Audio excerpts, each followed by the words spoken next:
بسم اللہ الرحمن الرحیم۔ السلام علیکم۔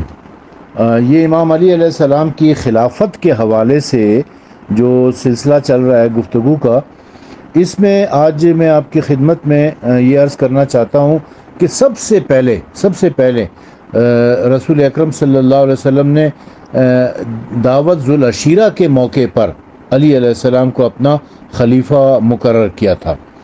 وہ کب ہوا تھا اور کیسے ہوا تھا، اس کی تفصیل جو ہے میں کچھ اہل سنت کتب سے آپ کی خدمت میں پیش کروں گا۔ سب سے پہلے جو میرے سامنے ہے وہ تفسیر مظہری ہے، تفسیر مظہری جو کہ علامہ قاضی محمد ثناء اللہ عثمانی مجددی پانی پتی کی لکھی ہوئی تفسیر ہے، اور جو مکتبہ حقانیہ ملتان سے شائع ہوئی ہے۔ اس میں یہ سورہ شعراء کی جو آیت ہے، وہ انذر عشیرتک الاقربین، اور آپ اپنے اقربا کو، قریبیوں کو، رشتہ داروں کو اللہ کے عذاب سے ڈرائیے۔ اس حوالے سے جو کچھ انہوں نے لکھا ہے وہ میں آپ کی خدمت میں پیش کرتا ہوں۔ یہ کہتے ہیں کہ بغوی نے لکھا ہے کہ محمد بن اسحاق نے حضرت ابن عباس سے روایت بیان کی ہے کہ حضرت علی علیہ السلام نے فرمایا، جب یہ آیت رسول اللہ پر اتری تو آپ نے مجھے طلب کیا اور فرمایا، اللہ نے مجھے حکم دیا ہے کہ میں اپنے قریب ترین عزیزوں کو اللہ کے عذاب سے ڈراؤں۔ میں یہ حکم سن کر سوچ میں پڑ گیا کہ کیا کروں۔ مجھے معلوم تھا کہ اگر میں ان لوگوں کو اللہ کے عذاب سے ڈراؤں گا اور اس کام کے لیے پکاروں گا تو ان کی طرف سے میرے سامنے ایسا عمل آئے گا جو مجھے ناگوار ہوگا۔ یہ سوچ کر میں خاموش رہا، لیکن اب جبرائیل علیہ السلام نے مجھ سے آ کر کہا ہے کہ اے محمد صلی اللہ علیہ وآلہ وسلم، اگر تم ایسا نہیں کرو گے تو اللہ تم کو عذاب دے گا، معاذ اللہ ثم معاذ اللہ۔ لیکن لہٰذا علی، تم جا کر ایک سا آٹے کی روٹی بناؤ اور ایک بکری کی ایک ٹانگ پکا کر بطور سالن کے اس کے ساتھ رکھ دو، اور ایک بڑے پیالے میں دودھ بھر کر لے آؤ۔ پھر اولاد عبد المطلب کو اکٹھا کرو تاکہ جس بات کا مجھے حکم دیا گیا ہے میں وہ بات ان کو پہنچا دوں۔ حضرت علی علیہ السلام نے فرمایا کہ میں نے حکم کی تعمیل کی، پھر سب کو دعوت کر دی۔ وہ لوگ آئے جن میں رسول اللہ کے تائے، چچے، ابو طالب، حمزہ، عباس اور ابو لہب بھی تھے۔ سب کم و بیش 40 آدمی تھے۔ جب سب جمع ہو گئے تو آپ نے وہ کھانا منگوایا جو میں نے تیار کیا تھا، میں نے لا کر رکھ دیا۔ آپ صلی اللہ علیہ وسلم نے اس میں سے ایک ٹکڑا گوشت کا لے کر اپنے دانتوں سے اس کو کاٹا، پھر اس کو پیالے میں رکھ دیا، پھر فرمایا بسم اللہ کھائیے۔ سب نے کھایا، یہاں تک کہ سب سیر ہو گئے۔ خدا کی قسم جتنا کھانا میں نے سب کے لیے رکھا تھا اتنا تو ان میں سے ایک آدمی کھا لیتا تھا، مگر کھانے میں اتنی برکت ہوئی کہ سب کے پیٹ بھر گئے اور کسی کو مزید ضرورت نہ رہی۔ پھر فرمایا کہ دودھ پلاؤ۔ میں ان کے سامنے وہی دودھ کا بھرا ہوا پیالہ لے آیا۔ خدا کی قسم دودھ اتنا تھا کہ اتنے میں ایک آدمی بھی پی جاتا، لیکن سب پی کر سیر ہو گئے۔ اب رسول اللہ صلی اللہ علیہ وسلم نے کچھ بات کرنے کا موقع پایا، لیکن حضور کے کچھ کہنے سے پہلے ابو لہب بول اٹھا اور کہنے لگا، تمہارے ساتھی نے تم پر جادو کر دیا ہے۔ یہ سنتے ہی لوگ منتشر ہو گئے اور رسول اللہ ان سے بات نہ کر سکے۔ اور دوسرے دن حضور صلی اللہ علیہ وسلم نے فرمایا، اے علی، تم کو معلوم ہے کہ یہ شخص پہلے بول اٹھا اور میری بات کرنے سے پہلے ہی لوگ منتشر ہو گئے۔ اب پھر ویسا ہی کھانا تیار کرو جیسا کل کیا تھا، اور لوگوں کو پھر جمع کرو۔ میں نے حکم کی تعمیل کی، پھر سب کو جمع کیا۔ حضور نے کھانا منگوایا، میں نے سامنے لا کے رکھ دیا۔ آپ نے وہی عمل کیا جو گزشتہ دن کیا تھا۔ اس کے بعد سب نے کھانا کھایا۔ کھا چکنے کے بعد رسول اللہ نے کلام شروع کیا اور فرمایا، اے اولاد عبد المطلب، میں تمہارے پاس دنیا اور آخرت کی بھلائی لے کر آیا ہوں۔ اللہ نے مجھے حکم دیا ہے کہ تم کو بھی اس کی دعوت دوں۔ تم میں سے کون شخص ہے جو اس کام میں مدد کرے؟ میرا بھائی اور وسیع اور نائب ہو جائے، میرا بھائی وسیع اور نائب ہو جائے جو اس کام میں میری مدد کرے۔ دیکھیں یہ الفاظ کو بڑے غور سے دیکھنا ہے۔ یہ ایک اہل سنت عالم کے لکھے ہوئے الفاظ ہیں۔ وہ کیا کہہ رہے ہیں کہ تم میں سے کون شخص ہے جو اس کام میں میری مدد کرے، یعنی میرا مددگار ہو، یعنی رسول اللہ مدد کے لیے بلا رہے ہیں۔ وہ میرا بھائی ہوگا، جو میری مدد کرے گا اس کام میں وہ میرا بھائی ہوگا، میرا وصی ہوگا، میرا وصی ہوگا اور نائب ہوگا۔ اب یہاں پر لفظ نائب استعمال کیا ہے انہوں نے۔ نائب لفظ جو ہے یہ اردو زبان کا ہے اور اس کی عربی خلیفہ ہوتی ہے، تو لفظ خلیفہ کا انہوں نے ترجمہ کر کے یہاں پہ لکھا ہے کہ وہ میرا نائب ہو جائے گا۔ لوگ یہ سن کر سب کے سب جھجکے۔ میں سب سے کم عمر تھا۔ میں نے کہا یا نبی اللہ، میں اس کام میں آپ کا مددگار ہوں۔ علی رسول اللہ کے مددگار ہیں، میں اس کام میں آپ کا مددگار ہوں۔ یہ سن کر آپ نے میری گردن پکڑی اور فرمایا یہ میرا بھائی ہے، میرا وصی ہے اور میرا نائب ہے، تم اس کی بات سنو اور اس کا کہا مانو۔ تم اس کی بات سنو اور اس کا کہا مانو، یعنی میری گردن پکڑ کے کیا کہا کہ یہ میرا بھائی ہے، یہ میرا وصی ہے، یہ میرا نائب یعنی میرا خلیفہ ہے، تم اس کی بات سنو اور اس کا کہا مانو۔ یہ الفاظ ہیں۔ دیکھیں اب نائب کو ہم عربی زبان میں کہیں تو خلیفہ آتا ہے۔ اچھا پھر کہتے ہیں کہ یہ لوگ ہنستے ہوئے اٹھ کھڑے ہوئے اور کہنے لگے اس نے ہم کو حکم دیا ہے کہ ہم علی کی بات سنیں اور اس کی اطاعت کریں۔ یہ سب سے پہلے دعوت اسلام ہے، سب سے پہلے جو اسلام کی دعوت ہوئی ہے، اور یہ حضرت ابو طالب کے گھر میں ہوئی ہے۔ علی علیہ السلام نے حضرت ابو طالب کے گھر میں سب کو اکٹھا کیا۔ بنی ہاشم کے 40 افراد تھے، ان کو اکٹھا کیا، رسول اللہ نے ان سے خطاب فرمایا۔ اب خطاب کے الفاظ آپ نے دیکھ لیے ہیں کہ کون میری مدد کرے گا، میرا مددگار کون ہوگا۔ کسی نے جواب نہیں دیا سوائے علی کے، یعنی علی رسول اللہ کے مددگار ہیں۔ اب جو لوگ یا علی مدد کے اوپر اعتراض کرتے ہیں وہ ذرا سوچیں۔ دوسرا، وہ میرا بھائی ہوگا، یعنی علی رسول اللہ کے بھائی ہیں۔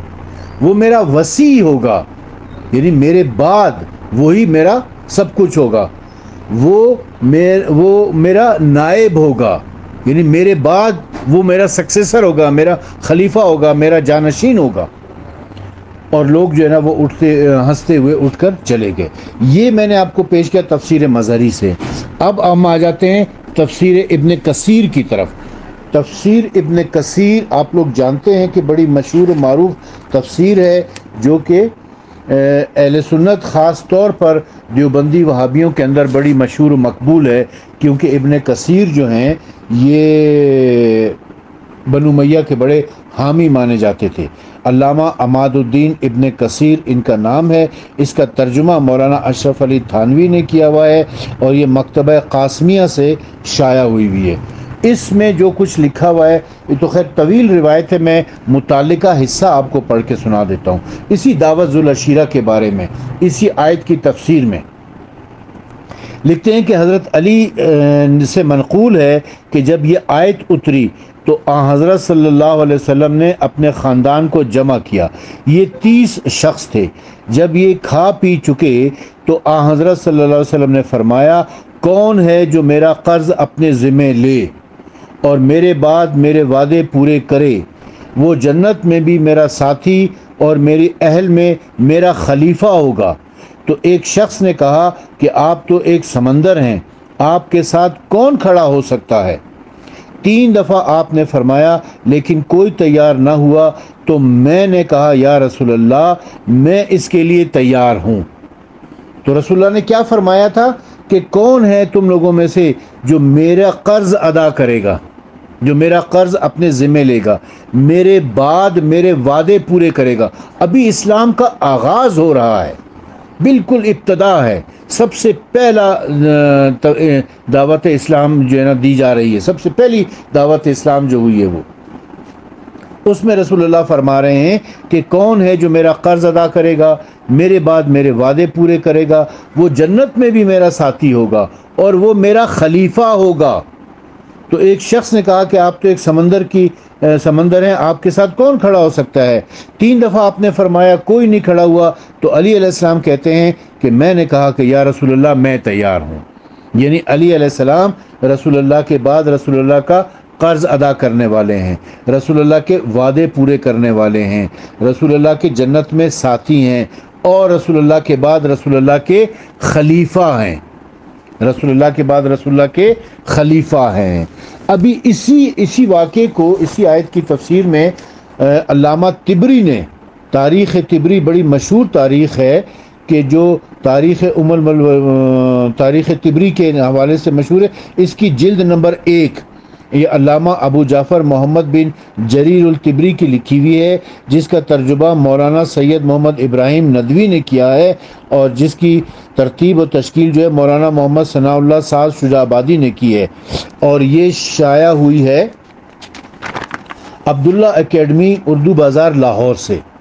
تو اس میں جلد نمبر 1 کے صفحہ نمبر 550 کے اوپر، میں پوری روایت نہیں پڑھتا ہوں کیونکہ پوری روایت بہت تفصیل سے ہے، بہت لمبی ہے، میں صرف متعلقہ حصہ آپ کی خدمت میں پڑھ کے سناتا ہوں۔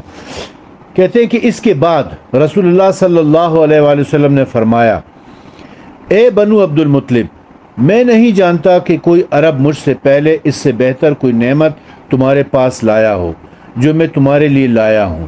اس میں دین و دنیا کی بھلائی ہے۔ اللہ تعالیٰ نے مجھے حکم دیا ہے کہ میں تم کو اس بھلائی کی دعوت دوں۔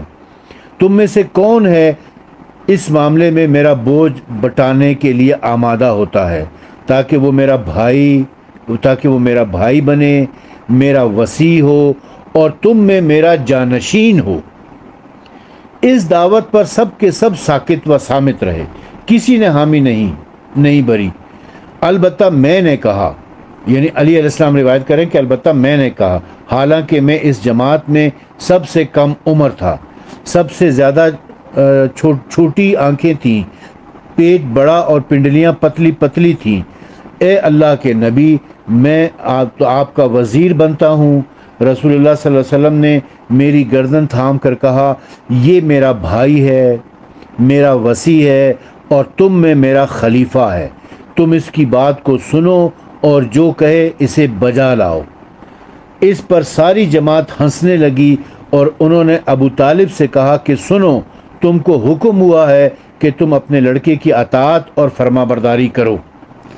یہ جو الفاظ اس میں تاریخ طبری میں ایک اہل سنت عالم نے، اور بڑی مستند تاریخ مانی جاتی ہے اہل سنت کے، یہ جو الفاظ لکھے ہیں یہ انتہائی واضح ہیں کہ رسول اکرم نے بنی ہاشم کو کہا تھا، یعنی اس کا مطلب یہ کہ رسول اللہ کا خلیفہ صرف بنی ہاشم میں ہو سکتا تھا، بنی ہاشم کے علاوہ اور کوئی خلیفہ ہو ہی نہیں سکتا تھا، کیونکہ اس دعوت میں صرف بنی ہاشم تھے، بنی عدی اور بنی تمیم اور بنو امیہ کہاں سے خلیفہ بن کر آ گئے۔ اور کیا کہا انہوں نے کہ کون ہے کہ جو میرا بھائی ہو، میرا وصی ہو اور تم میں میرا جانشین ہو۔ سب خاموش رہے۔ علی علیہ السلام کہتے ہیں کہ میں سب سے کم عمر تھا، پتلی پتلی میری ٹانگیں تھیں، میں چھوٹا سا تھا، میری آنکھیں بھی خراب تھیں، آشوب چشم ہوا تھا۔ تو میں نے کہا کہ یا رسول اللہ، اے اللہ کے نبی، میں آپ کا وزیر بنتا ہوں۔ تب رسول اللہ نے میری گردن پکڑی، یعنی رسول اللہ تو قد میں لمبے تھے اور علی علیہ السلام کی عمر اس وقت 10 سال تھی، چھوٹے تھے وہ، تو اس لیے رسول اللہ کا ہاتھ ان کی گردن پر آیا، تو ان کی گردن کو پکڑ کر آپ نے کیا فرمایا کہ یہ میرا بھائی ہے، کہ علی میرا بھائی ہے، میرا وصی ہے، میرے بعد میرا وصی ہوگا، اور تم میں میرا خلیفہ ہے، اور تم میں امت میں یہ میرا خلیفہ ہے۔ تم اس کی بات کو سنو اور جو کہے اسے بجا لاؤ، یعنی اس کی فرما برداری کرو، اس کی تابعداری کرو۔ اس پر ساری جماعت ہنسنے لگی اور انہوں نے ابو طالب سے کہا کہ سنو، تم کو حکم ہوا ہے کہ تم اپنے لڑکے کی اطاعت اور فرما برداری کرو۔ یعنی لوگ یہ سمجھ گئے تھے بات کہ علی کی اطاعت کرنی ہے، کہ رسول اللہ کا حکم کیا ہے، علی کی اطاعت کرنی ہے، علی کی فرما برداری کرنی ہے۔ کیوں علی کی اطاعت اور فرما برداری کرنی ہے؟ اس لیے کہ علی رسول اللہ کے بعد رسول اللہ کے خلیفہ ہوں گے، رسول اللہ کے وصی ہوں گے، رسول اللہ کے بھائی ہوں گے، رسول اللہ کے جانشین ہوں گے۔ لیکن افسوس یہ ہے کہ امت نے اس خلیفہ کو خلیفہ کی حیثیت سے تسلیم نہیں کیا، اور بجائے علی علیہ السلام کو خلیفہ منتخب کرنے کے بجائے علی علیہ السلام کی اطاعت اور فرما برداری کرنے کے غیروں کو، جو کہ بنی ہاشم سے تعلق نہیں رکھتے تھے، ان کو انہوں نے خلیفہ منتخب کر لیا۔ اور ان کی اطاعت اور فرما برداری کرنے لگی جو رسول اللہ کے حکم کے اور اس آیت کے بالکل خلاف ہے۔